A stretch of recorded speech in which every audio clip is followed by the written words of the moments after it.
Chapter 4. Use your heart when thinking. Hello and welcome to the Peaceful Mind channel. In this chapter, we will talk about our hearts. Let's begin. His heart was broken when he heard what I said. With just one glance, she stole my heart. We realized how heartless of a man he truly was. We all understand that the word heart in these sentences does not refer to the physical organ that pumps blood through our bodies. Rather, it alludes to a metaphysical concept. The heart is commonly used to express certain emotions, yet this system we speak of is not something we can define in simple terms. The human heart is a precious treasure waiting to be discovered. In some languages, there is even a unique term that refers specifically to this inner essence. Words like emotional heart, gonal, innermost are words used for the spiritual heart we are talking about. First, we must acknowledge that what we call the heart does not conform to fixed boundaries or rigid definitions. Just like the concept of mind, which we separated from intelligence in the previous chapter, the heart also points to a similar spiritual depth. In fact, the heart and the mind share certain qualities and complement one another. While the foundation of emotions and behaviors unique to humans may be framed by the mind, their growth and profundity arise from the heart. Take faithfulness as an example. Any person not overtaken by malice can affirm with his mind that loyalty should be shown to those with whom one shares social bonds. Yet blending loyalty with love, compassion, and spiritual responsibility, then translating it into heartfelt action is the work of the heart. Thus, beyond physical organs, humans possess a metaphysical center housing emotions and spirituality. For some, this center is highly active. Others go through life without ever becoming aware of these noble qualities. Scientifically, the fact that emotion and spirituality are addressed in different parts and reactions in the brain should not cause us to reject spiritual reality. We must not forget that the visible, material world we live in is in constant interaction with an unseen metaphysical dimension. We know animals too have brains and blood-pumping hearts. Yet traits like conscience, morality, tolerance, and responsibility are absent in them. Thus, we might say that the mind is the spiritual reflection of the brain, and the innermost is the spiritual reflection of the heart. Animals act by instinct. Humans, however, filter instinctual impulses and desires through the lens of mind and heart. The phrase, "use your heart when thinking," should now resonate more meaningfully to you. Thinking with the heart is to weave emotions into decisions. It is to make ethical decisions. The heart is also the center of spirituality and faith. Only those who consult their hearts can manifest behaviors we define as good and noble. Therefore, someone who lacks any ethical values, rules, or beliefs can rightfully be called heartless, soulless, or even mindless. Because if we were to list the qualities that distinguish such a person from any ordinary animal, we wouldn't find much to say. With the advancement of technology, we now live in a global social ecosystem shaped by 8 billion people. We wish to live peacefully, free from chaos, in a manner worthy of our humanity. The key to peace and order lies in rules. Chaos thrives in absence of rules. Where rules vanish, everyone seeks to impose their own, creating a savage hierarchy where the strong dominate.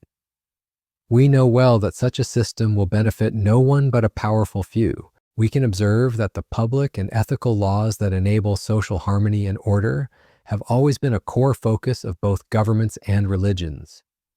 So, what do you think are the differences between obeying the rules set by the state and obeying the rules imposed by religious beliefs? People often obey state laws to avoid punishment, seeking loopholes when opportunities arise. Here, the reward-punishment mechanism reigns. But is this system uniquely human?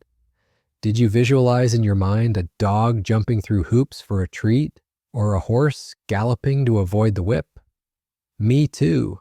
Social systems based solely on rewards and punishments lose their effectiveness in times of chaos. Once the penalties or rewards become tolerable, rules become easily breakable. This is because such systems rely on rational cost-benefit analysis. In contrast, a person whose heart genuinely believes in a moral code rooted in faith will not abandon what is right, even if it leads to great personal loss. What stops one from committing a hidden crime despite personal gain is the values they hold sacred. The greatest role of moral principles established through faith is to provide societal peace and order we've been discussing. We need to look at the issue not only from a social perspective, but also from an individual perspective. In today's world, we can find a solution to every physical problem with science. However, we cannot find a solution to widespread problems such as psychological distress and unrest with science. Spiritual emptiness in a person forms the basis of restlessness and psychological problems. The focal point of this issue is, again, the heart. In today's world, science is often treated as a substitute for belief. It is important to recognize that science alone cannot define morality. Science observes tangible realities perceived through our five senses. Morality coming from belief is entirely a matter of the heart. It is a compass guiding our relationship with the Creator, nature, and fellow humans.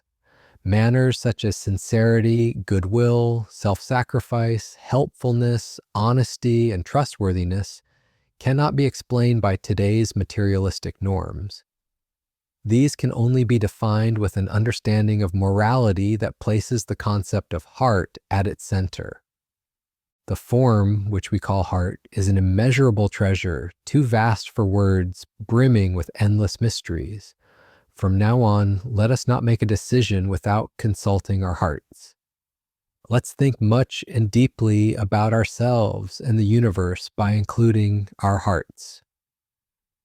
Every discovery within our inner sanctum propels us forward on our journey of change. On our journey, we have completed the fourth step by recognizing the treasure of the heart. See you in the next chapters. Stay peaceful.